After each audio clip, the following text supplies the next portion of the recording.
Whawhetai a whakakoloa koeni, ma tū ta mo oi ki a ola ke wa mahina ta wafe ma wa pa mo klau monu pa mo lau koloa lau tapua ke ofa a fiona inasi ai ma ngahi mo ui ka maso ma ngahi family ka ma kaunga pilikimi kaunga kristiani ma whanonga whatahe ma manponi iau si ai taniti ma whanonga ki ai.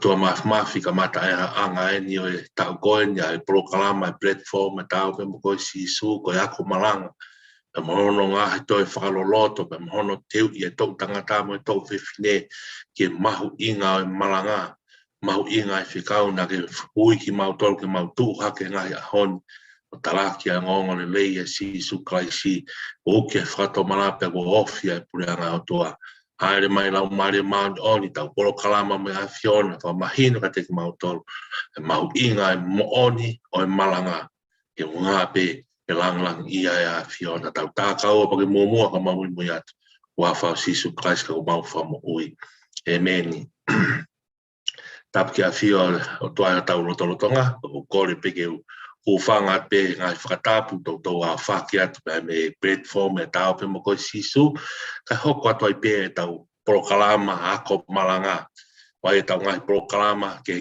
pe tau ako tohi tapu ko whama mai a ngai pot flofola ngai sāpate to konia ka ki tau tolu he ngai tau ako he tau malanga ko proklama a honi ko kamata anga ia i e tauni a e tau ako malanga ai tau video ne upload ki mua mai alanga i mahina lahi ki mua te kawaki pe moe anga hono fau ai fo i malanga pe na tala noa lahi in general ko toa pe ai po video ko ni ko tui fa mamata kai mo tol ko toa pe mo bia tala noa in general pe ke anga pe ha e malanga anga no fau i bes malanga anga no fau e kaveinga au ki he tala teu mo pui tu au reflection anga no fili anga hini Pena palo mesi ai ka te mo tolu ka malanga mo tolu mo me mai mo follower mai tau platform e tau mo ko si su ko pau ke tau fononga pa fo itu ke to falo loto ngai konga ko ni de fai hono ta no e video ki mo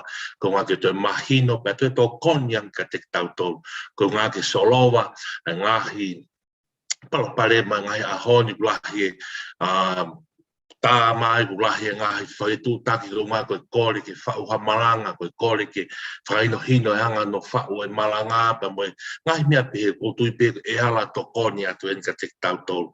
E whainga whakau kau ke oa te tau whakapiko piko, oa te tau loto si, oa te tau manawa si, he tau tuu o malanga e ko speri.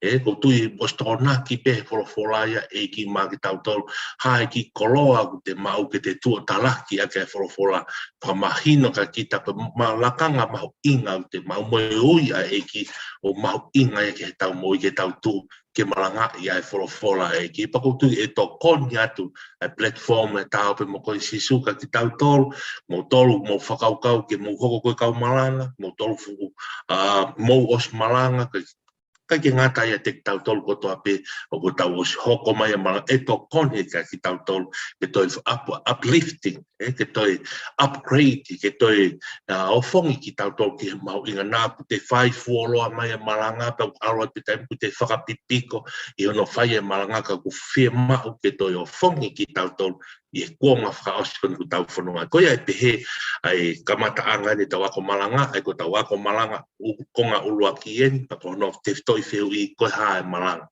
Pa ko whaamu te tau toki hoko whakawike ko toa pe, hiri pe ai te toki post pe he tau ki polo kalama, he ngā wike ko toa pe ki hako malanga. Ai koe ahoni te tau whingai te tari ai whehu i koe hae malanga.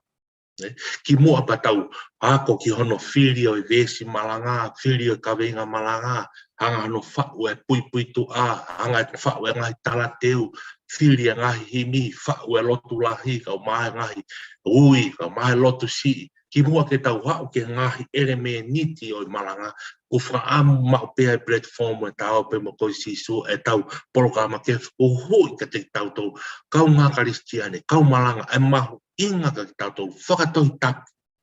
Mahu inga ke tātou koe hā e malanga. Te kou tui ka tonu ho ilo ai uho e malanga, pam ho ui ho la kanga koe malanga. Kou tui au e tonu e mea kotoa, tonu ho whao ho malanga, tonu ho whakalaulau loto, kai ke whai malanga koe whai koloa peke whai, koe whai whakafatongia pe, koloa pe kuma mata me si a ziu, tau whai e malanga. Koloa peke lava e malanga pe waho no ngahi tāpuaki o no ngahi whai lau kai ke whai e malanga ke wake tonu pasika pe tonu sika e tau whai e malanga o whatatau ke whai no hina e wholofola. Koia ko tau polo kalama ia te whitoa i a hone tau polo kalama ia mni te tau noa ke whanoa pe e whakamahu inga ka ki tau tolu. Koe ha ai malanga. E koutu iau ke o si mea mai pe o ke mea pe lawe ai mahu inga malanga ka te tātou kau whaam ke o whongia ka te tātou pa hoko atu rewa tau konga ua ai ko wike ka hau tau hoko pe lere hoko pe ngahi wike e tau lere i he no a koi ki tau tolu pe pouaki ki tau tolu toko ni ki mo tolu whakaloto lahi mo tolu tokoni atu eni.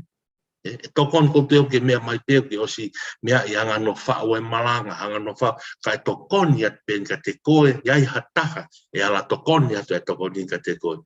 Ke ha e malanga, wike ka hau te tau, a koe ha e vesi, hanga no whiri e vesi malanga me ka venga malanga. Hoko mai wiki, hoko mai, ha no whao e fui malanga. Hanga no whonga no whao e fui malanga, wai no talateu, uiai hono kakano, uiai hono whakamao opo. Pa te tau hoko pehepe o rewa ko ka kato kotoa. Ka kato kotoa ngahi konga kotoa pe ke mikunai pe tokone ka te koe ke lawa hoko ko tangata ka mawhiwhine malanga le lei. Malanga le lei kono uhinga o ke talaki a ngonga le rea sisu klasi. Ia whaunga totonu, ia whainga sipinga presentations, whakatūtū le lei, te taulaki le rei ho malanga mo whakaamu mo ma ka mai finangalo o tua ka ke ngata ka ka whanga sipi o mai he iki ka te tau ke tau whanga e ngai ahon o ia pe he tau poro kalama e ahoni o ki kini pe mo tala teu pa mo no whakamata introduce ka te tau e ka mata ke hoko atu e tau poro kalama a ko malanga ko ha e malanga ko tu ko fiu te fito ia tau ako malanga ko ha ai malanga e pesi wahi wa to ko institutonia sa spesialana tau taina o tonga paki hono ni ma wa se ma o ia e foto ke ngahi la kanga ko wai la kanga ko tau i la kanga koe ako naki, la kanga koe malanga, ko se tuata whakataha, whakakuata, mo se tuata whakakonferenisi. Kake, e te whito rewa ta koe ngai la kanga ia, ku pau ki ai no process, mo no whakatutu ke tawa, o mau e ngai la kanga koe ia.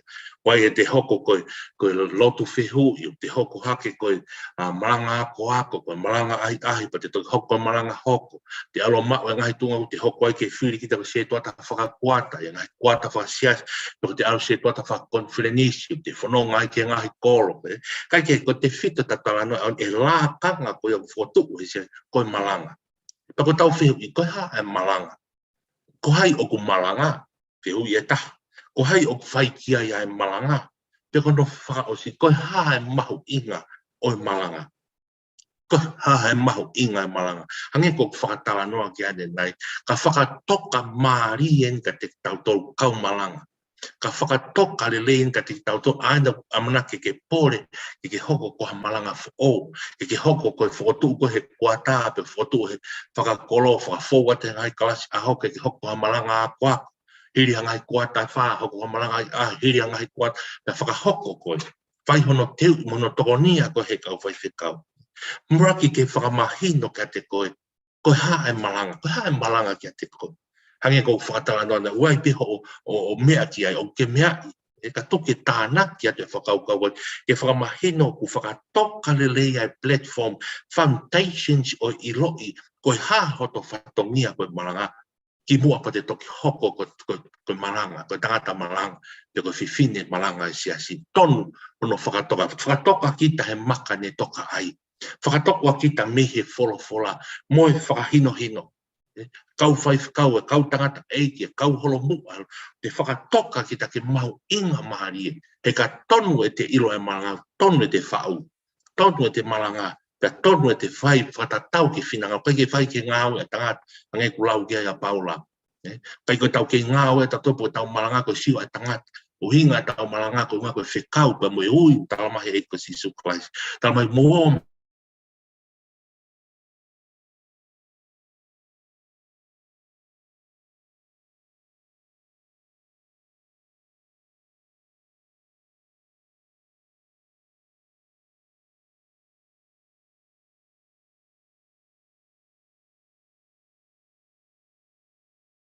pe ko sia o ka takai holo ke ngai ko to le au pito e to koni ka te tau tol whakai malanga ne o ia mga to kon whakai malanga pa kau to ta ma pal wa ngai fa ngai to kon manke e kau ko na foto o mai e o pe na foto o mai ngai website ngai to e ala to koni ka te mo tol ki e malanga e ka ko tui o foto atu a to hi koni ai fa kau o wai e le ai loto pe ko ha malanga e pa ko tui e tāna ki atu ia whataha pia moe ako mo tau wako e hanika te mo toke whakaloto lahi ke tau toke tau tari ai whiuri ko ha e malanga, ko ha e lau e tau tangata eiki. Pehe he whai whikau taha ngai pēsi loto koe malanga ko hunu aki mo no whakapoho ai awhi lau maare maano ni i he mo ui ai siasi. I he mo ui ai siasi o ku maa whana pe. Mahari au pita ai kuai ngahi e te arato malanga mahino o kuai si kakai o mama fana ai ko mama fana te peke na ilo pe si so na ilo pe fola ka te kai ke ha ma upu pe tupulaki whakalau mahari e mo uio e kakai si asiko ia ta ko definitions ai fai whakau mahari po si he ngau ke ni whakatapu peke tangata eki ko te definition ko malanga ko te hanga e kita toko taha malanga, tangata pe whiwhini, o honua ki pia whakapoho e awhia lau maare maani ni maari au pita. Pa te o mai ai wholofola whakapoho ake lau maare maani ni, ke ngawe i pia we i e loto ku ke maa whana pe i e loto i si asike e hoko ku vera, pia maa whana i e ngawe a lau maari mo i whakahino hino ai wholofola.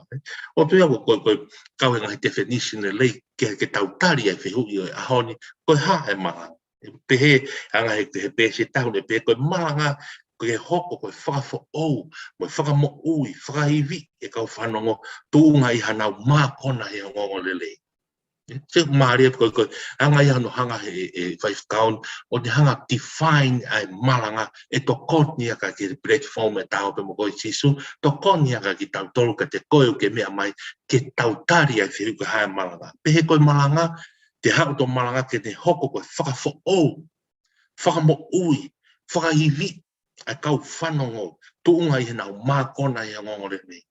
Mahino pe tau ratu ke malanga e ko speri wai si ka kai pe ke nau o nau ma me ato ko ni pe he folo fola o to ka te ki na fu ma ko na le o pe ka kai nau ke fie kai ya o pe ka kai pe ke nau fie kai ki nau to le me he ngong le e ko si su ko man tu ko tau to malanga ko tu unga ke he ka kai o nau me mai me pare lotu pe ko malanga he tu unga malanga to malanga ye o pe to fe pe ko man tu o different situation e ka kai ko to pe nau me mai ka ko fuhange ko define he fai ka ko te ala ko talak ki for from te hanga whaka mā kona ki nau to tuunga he hongo le ko hongo le o si su klaisi ai tau ilo ki tau tol ai ne hifo pe kia pe toi tu tau tui ai kai tau awa ka te tau mai mo i tangata ko hongo ia fe ma ke whaka mā kona ki ai ka kai e siasi ko define ko malanga Tako tu iau ko te tau ilo ko toa ke mea i tau lawe uhinga whakamamana.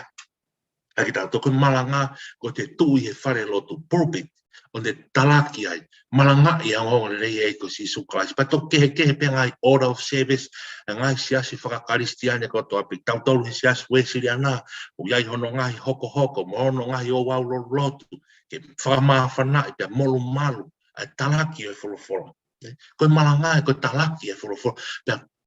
Preach out the gospel ai ngongo le leia e ko si su klaisi ke mo ui hange ko ne rea define he vai fikau ke whakamawhana i whakapuho whakaholo whakamākona ai loto mo lau maria ka kai maria o pitana ki a tika i tautol ke mahino ka tautol ai uhinga mo mahu inga o malanga ka ke ko hai ai whahino hino ai toi tapu hai whahino hino ai toi tapu ta hanga tonu ke toi tapu lahi au pito e ngai ves mea senes ki a whakaha o nau whakamatala ko to whikawaki pe moia hai mala mo talaki e wholofora ko fotu a pea o pot wholofora e tolu ko di ke tau mahino ka tau ko lawen e wholofora ko whakahino hino e wholofora ka tau whikau aki pe moi mahu inga ko ha e mala ia ua ki mo te vai whawesi raki ke nima ko whakaloto lahi ne a palo ki a ti mote ko tui mo mea ko te wha laua peki fo i vesi ko ni vesi uraki e nima ki tato mahu inga maari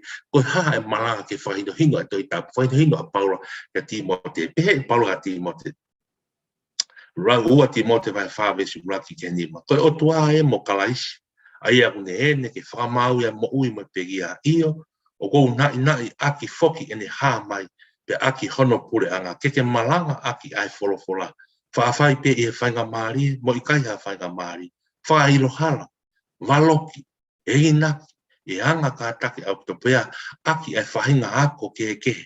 Ko hi e whai pe hoko hakuonga aia i kai te nau kātaki e tō kāterini hao, ka te nau whotu niu ha nau kawa konaki, o whatatau ki ngai hori au nau lot, at nau tolu, e veri ho nau teringa, pa te nau re ei ho nau teringa me he mo oni, ka nau ta whoki ki ngai tala tupu a kāpokoi, e whakai e me kona e mea kotoa pe kātaki e ngahi kovia, whai a ngahi wha evangelio, whai hono kotoa ho lakanga, e koe lakanga. Pea kono whakaino hino kone whai pao, koe malanga ia, o whai e whai ngā maari e, mo i kai ia whai ngā maari. O hinga ni ka te au, ka ki tau tauria ka wā karistiani, pau e lawa whai e toi e whare lotu, e whē hapotu te koe ke whainga maari e whuaki at te koe, pea ko mahau ke te talaki e wholofora, ia koe whainga maari e, au peka taime koe ke mao ha whainga maari, talaki e wholofora, na mo heka he pasi, na mo alu he ngā ue, na mo tala noa pe mo kau ngā whono ngā, na mo o ki ha matata, pe te mo o ki ha whare kai o whangai whakatapu, pe na mo tau whanonga ki tō kanga, ki ngā tai, pe na mo i wheitu kotoa, koe kai ke ha whainga maari, talaki e wholofora, malangai. O ko whakaongo atu e ngongo le reo si sukai. Ai rau ni haka ia avoid ki tau tō, ke oa te tau tō tala no e he ko tau mawai ko ko kananga aki ai o ki tō ka ngā mo wharehanga ko pehe koe wheitu whai ai e lau o whangai whakatapu whai ai talanoa tuku hifo mana tui ko nei kai peke aha wheitu ia o kuia ia māma kaupo uri ko ia wheitu rewa o ku māma e tene tek he māma e po uri pehe pea e whorofora ko tau o koe ngai whioi anga mo ngai wheitu ko toa pe ko tau talanoa ko speriu tau talanoa pe vai whorofora e ko sisu o kune teke e ia talanoa ke ai lau ba mo tuku hifo mo ngai mea ke o mo ui ka tau talanoa pe e ko sisu tau o ke whioi anga whai kawa e pato ngai ko hoko e ngai whioi ngai ko e ngai ahoni ko nei pea wheitu ia talanoa whorofora pangea wheitu boring ta e ori whioi angai whi ma uia ke whai pea whakawō tā ngai mea re pa tau whakawō ka kata hano tuku hifo a taha mono ha moa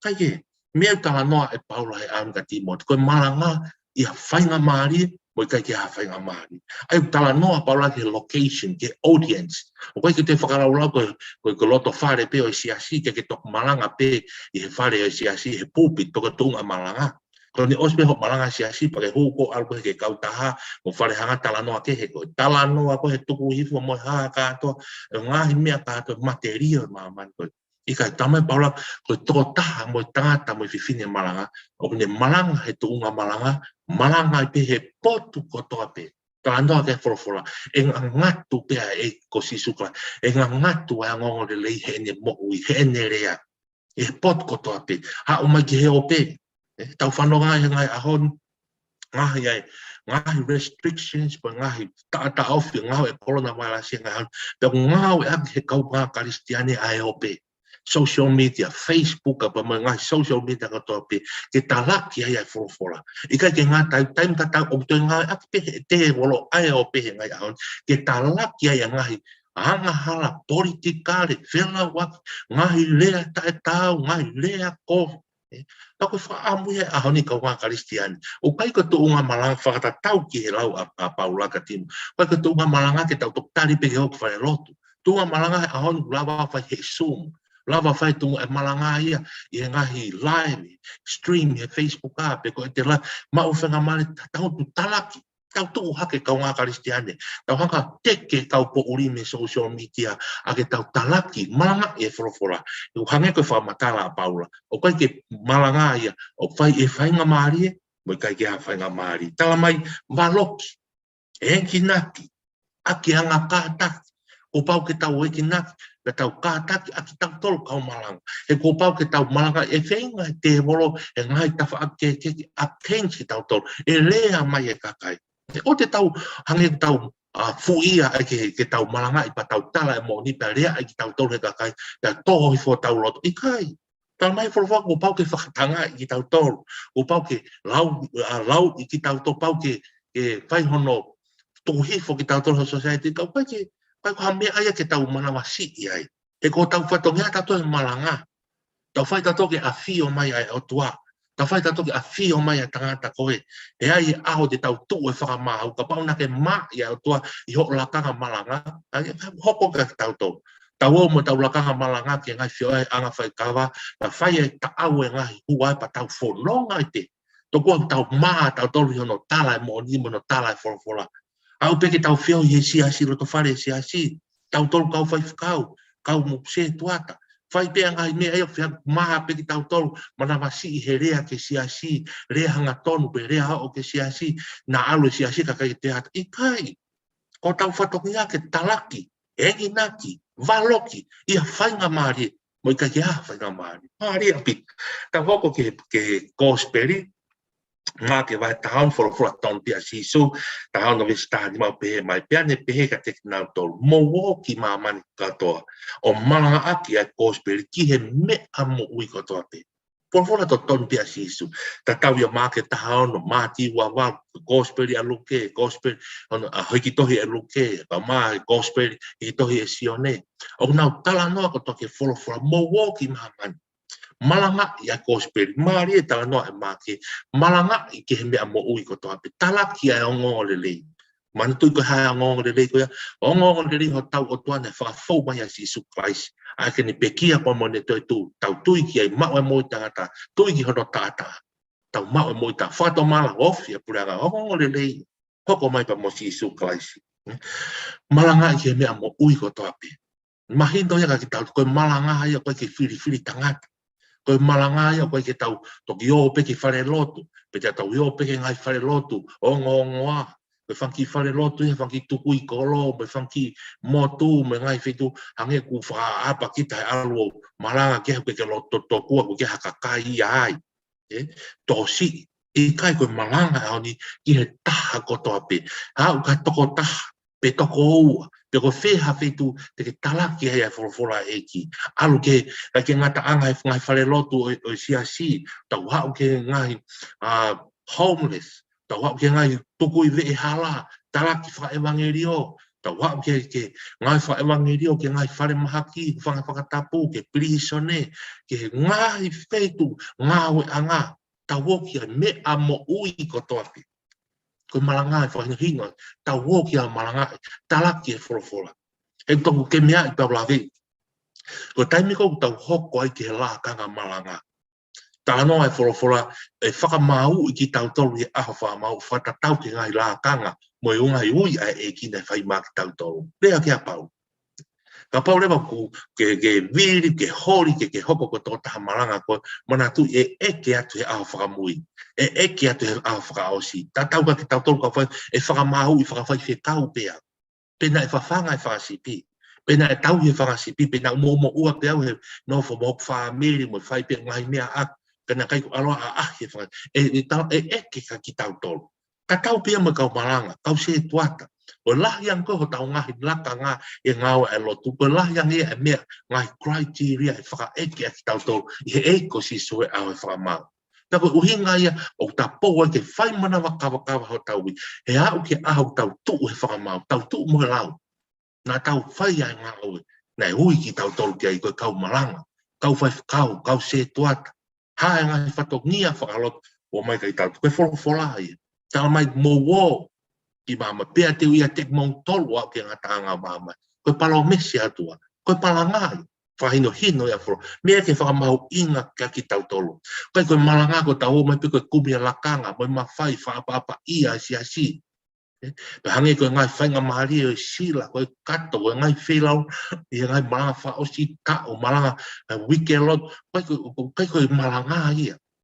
Ke mea ke whamai, koe malanga koe whekau, koe la kanga o atu he eki, pia e eke atu he eki ka te koe aho, e whamahawa e mamani, pena ke whai ho la kanga, pena ke whai ho hui moi whekau tane whakafoi a te koe. Kai ke koe maa ke wahi tahano ke stari, pako le soni whakaosi hanu talanoa, where a ngahi le sonia, e kōsperi I pise moi toi tapu koru na whamata kau toko mai ke tolu koe, ke whakamahina ke tatu, koe lau e ai wholofola, ki rea, koe malanga, koe haa e malanga.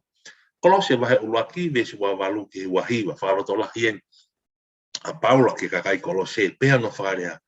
Aia ko mau gongo ngoa, e mau waloki e tangata koto ape, moako ne kina e tangata koto ape, aki e whainga poto koto ape, ko hiki e mau atu e tangata koto ape, ko hao hawa, ia kalaisi su. Pea ko te whai ke ongo sia foki kita, e whewha uhi, e lava e mea ko ia o tau mo I iwi o e nia fio, o ngā ue I hoku loto fu māloki. O mau ongo ngoa, ko whaloto lai ongo ngoa, waloki e tangata koto ape, ako ne kina e tangata koto, e whainga poto koto, ko tala noia paula, ko define e pa koe malanga, ko whakahongo ongo atu, waloki, hengi naki, ako ne kina, ko ta whakahino hino, hanga whakahulu haki wā I hala, ke ngai pirikimi mai whanonga mai mo ui, a si ka kai koto ape siasi. Ange ko whatala noa nei, mana tuku ta uot ko tuhe tuka malanga, si mea hake, ka kai e si ai kau tala wou, wai kau whine mui, iai si kau tangata eiki, si kau toka wai ngahi, situation ke oi mo ui, si tangutu mai tamai moi whae, iai si tamai moi whae, nai whai e ke iai api, nai whai e whetu usi, tangutu mai ai ki whanau, na nau whai e nau ke, pe waha palo paremba, hau e ki whewhine, hau e ki tangat, ai a whainga palo pare mai no ko, where a ngahi mea o hoko I loto whare. Ko haere wa hoto whatongia, e te pai matuka ke te ilo ia kita, ko te assumption, ko te assume, hange ko whakatala noa e wholofu. Pea ko te tōko he tuunga maranga, o te amanaki ko te teu e wholofola. e te tau toki hoko atu, ki ono whiria ngai vesi malanga, whakaino ke kaweng, tala teu, whakamāpa opo, reflection, ka koe mahino ka kita, ko te malanga ko tene lava e ho o wholofola o tuau ke talaki, ke ne ako ne kina, ke ne valoki, ke ne whakahino hino, ke ne hanga whakamolo i whangai loto whewhekai, loto ita, ke ne hanga whihoko taki hangai wā ko whemotu motuhi, ke ne hanga whihoko taki ai whi ofa aki, ke ne hanga tākanga whakataha e nau whohe, ke ne tokoni, hei ko naki ai lau maria ka kaisia, tako to whatongi ai. E ko bangotu uhinga maari e peka, pai ko to whatongia malanga ko e koloa peke te tuu kita he malanga i olunga, whai pe mo malanga ki osi. Ka to kua malanga maari e tonu e pete, tonu e whaka uhinga, te potu, mahino mea le rei pe, tokoni pe. Kai mwhaka mahino ko malanga ke talaki ai wholofola eki, whakaongo e kōsperi ai o tua, ke loto ka mo lau maari e toko taha kotoa. Ko fa ausi lewa e tawa ko malanga ni ko fam ki fo tu at lewa ki fa kau kon ko malanga I rea whakatonga e mahu inga pita hange ko rea kau tangata e ki fa ko fonga nga hi tohi ko na tau skola ki ka apa mo malanga ta hoko ma ki fa hino ai fola a fo tu at ko rea tonga fo malanga e uai hono mahu inga mari e pia ke ko fo tu at na tala no a pe ke tau video ki moa ko malanga ia ko whaka malanga hake ko wotoi ko rea nia o pangai ko rea nia tau mawhakawa tai me whakamalanga I hatangata e ne talaka unihanga whakamalanga hake ai hou eke e hongo alofi pa mo ka kai una mama ko hai toko taha koni ko ene rea mo ene whiri rea unihanga whakamalanga hake ha mo ui ne whakamalanga hake ki tau tokanga ko hai ene ko te siwa tulewa ko ngai kawhai ko ngai hou eki mo nau ngai whatongia I loto tau mawhakawa. Pa o mai repa pia tu I whakaukau ko ia malanga ko ia o mai ke tunga malanga ko pia ko uhinga ne whakaririwa ia preaching e rea whapiritania ko malanga ai ko mahino pe ko toko tāna e lo mekina toko tāna e teimo vai toko tāna si lo mekina so se ngawe angahala ko tau whatongia tau aratu mo I wholofola ke whamalanga hake ai mo iko ia. Whamalanga hake si aki I whamiri. Pai ke hoko tau o tato malanga ke tau tuhanga tō tā malaki hifo kakai si asi. Ke si tu ate kakai si asi. Pia me malanga ko to el holo fo na lau mari e auto. Te ko ngai malanga ni te o me kakai si asi na whanongo hake te ku ta ofi ki na tolo na te ringa te whanongo ke kai. O tau te hoko tau malanga whakapua puha ta hoko tato ta fulu. Pai pe malo ku apa na ko me a whakaino hanga ko tau whanongo ki ai. Ka koe ke whainga whakapua puha a tau mahirea ta koe whakafo e tau malanga tau to e tau ita person o tato ki ata. O tau hoko tau ki tau te hanga o vlo me kina mo I kai. Ko tau ui mo tau whikau ke whakamālanga hake ai mo ui. Whakamālanga hake si a mo ui mo lau maari a toko tā. Ko tau whikau ia. Pa koe whakaloto lahi a maa ki tau tau kau ngā karistiane. Ko tau ngā hangurea kia sione vai tahano vis tau tolu. Ko ngahi meani ko talaka te mo tolu. Ko hike mo mao ia te au hawhia maari. I mamani o mo mātua ki whamamahi. Ka mo loto toa pe kua wikuna a mamani. Ko tau ngā ue ke tau talaki. Ai wholofola e ki tau oat pa mo wholofola o whaka lom o hake. O hake mo uia ka kai koto api au tau kau I wholofola e o tua pakotui koe whakaloto lahi e ka ki tau tolu. A ki tau ako malanga ko tau ngā ue mo tau o talaki e wholo tau tū whakamalanga hake e mo uia society, whakamalanga hake e mo uia e siasi ko ngā peke lang ia e ko si suklaisi. Ke tau lo. O tua mafi koe mau. Ako malanga ia aho ni whakaloto lahi ka te mau tolu, whakamahu inga koe hae malanga. Koe hae whikau e malanga, whakamahu inga ki mua pa mau toki hoko at, ke hako ia ngai malanga, whakamahino ka te mau, koe malanga e koe whakamalanga hake e mo uia e society, whakamalanga hake e mo uia e siasi, mi ngāwe anga hala mo I te wolo, ke mau tau pa mau lau he kau he pure anga atua. Tau pe kina ki nau tolu koto apesi, kau malanga, kau ako nake, nau tolu pole ke hala kau malanga. Tau pe kina whakatahe platforma tau pe mo koe sisu, wa whau sisu klaisi mau wha mo ui. Amen. Whamalo apito mo mea mai te tau porkalama hao ni, hange kou whatawa noa kia nei, tau te hoko atu pe he wike kaha au, tau pūre wai ke kamata reo ke tau tā noa kia ngahi ere meni te o malanga.